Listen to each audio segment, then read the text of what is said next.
Hey there folks, Rel here.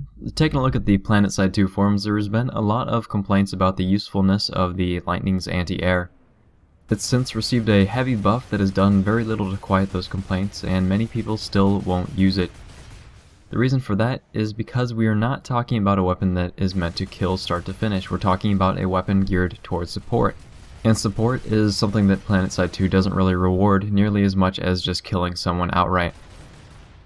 That said, I thought I'd use this episode to shed some light on the neglected child of anti-air support, the Skyguard. First and foremost, the Skyguard fills the role of an airborne deterrent. It won't destroy fighters as quickly as a dual burster max can, but it is also more mobile and versatile than one. The Skyguard deals low damage with flak pellets that explode when they get near enemy aircraft. It has a 50-round magazine and a 700-round capacity to start. The Skyguard reloads in about 3 seconds with an empty clip, and it can also hold its own against enemy infantry and vehicles surprisingly well. The absolute easiest way to be useful as a Skyguard is to just roll with a group of allies. Sitting stationary amidst a group of friendly vehicles and infantry makes it easy to land shots on incoming enemy air, as you probably won't be the first target an ESF is looking to take out, but the strength of the Skyguard goes beyond just turning yourself into another anti-air turret. The Lightning tank itself is an incredibly mobile vehicle, which makes it possible to stuff enemy air targets before they even get close to your allies. And because of that great mobility, it is a lot easier to avoid enemy rocket pods or Liberator Daltons. But the most difficult part of being a Skyguard is dealing with the turret's stability. Going over even the smallest bump is enough to throw off your aim.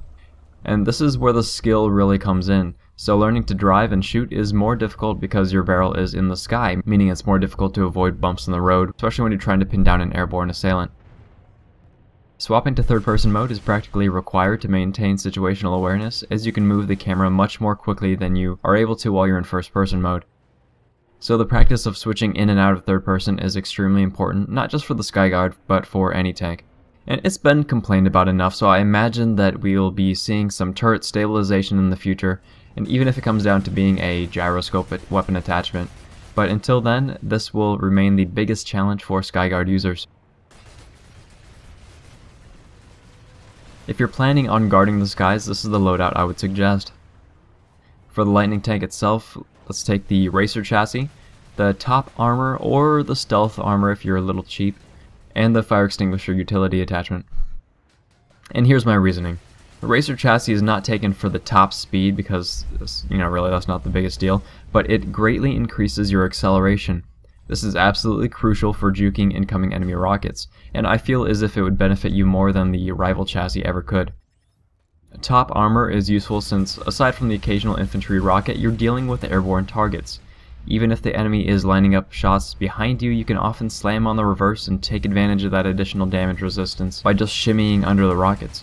If you're not willing to shell out the certs for additional armor, stealth is another less expensive option, and it's especially useful for hiding yourself from enemy infantry. But the fire extinguisher is probably one of the most underrated utility options of any vehicle, because unlike the description would lead you to believe, it doesn't just put out the fires on your vehicle. It will actually restore your vehicle HP to, I think, 20% of its max, as long as it's in a critical state to begin with. So if you're in a bind, hitting the fire extinguisher, jumping out, and then repairing your vehicle gives you a huge survivability bonus. And for the Skyguard turret itself, this is what I'd recommend.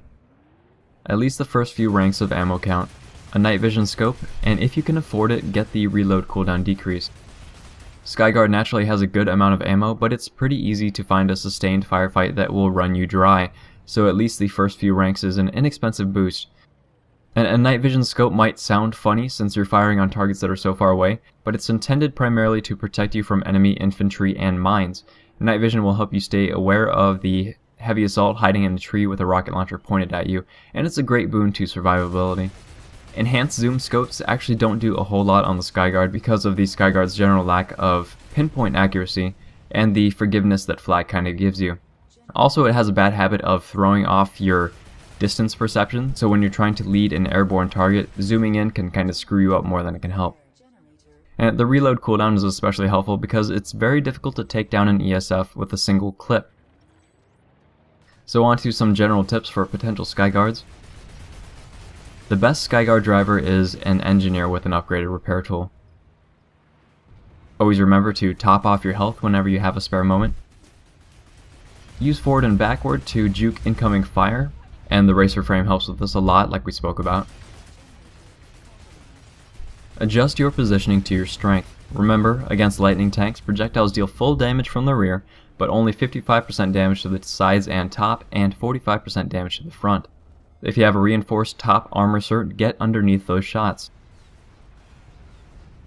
Lead your targets a lot. Even if you're overshooting, it's easier to choke up on the mouse, like slow your hand down, than it is to play catch up. Prioritize your targets. An ESF is easier to take down or to scare away than a big bad liberator. Finish off weakened targets when you can, and don't chase after someone until they die, or you're likely to get snuck up on by another enemy. Television is always a bad thing. Use cover to your extreme advantage. Having a wall on one side of you might limit your view a little bit, but it's an absolute asset at giving you time to jump out and repair your rig. And don't be afraid to fire at ground targets and turrets. In ground-to-ground situations, your Skyguard is effectively a light machine gun. Remember to aim slightly to the left of the target as your gun is mounted on the right side of the turret. And roll with a friend. 1 Skyguard is a nuisance, 2 is absolutely devastating. As long as you're focused on the same targets, expect enemy aircraft to die very quickly. And that is about all I have for you. The Skyguard might feel underpowered, but all in all it's not. It's a support tool first and foremost that is extremely useful for protecting groups of allies, and it's absolutely a force to be reckoned with. As soon as support roles become as rewarding to the player as racking up kills already is, expect to see a lot more of these things around. If this video has been the least bit entertaining or helpful, please feel free to like, subscribe, and tell your friends about the channel. And also tell me about your experiences with the Skyguard in the comments below. Do you think it's underpowered still? What changes would you like to see? Thanks folks, we're all signing off.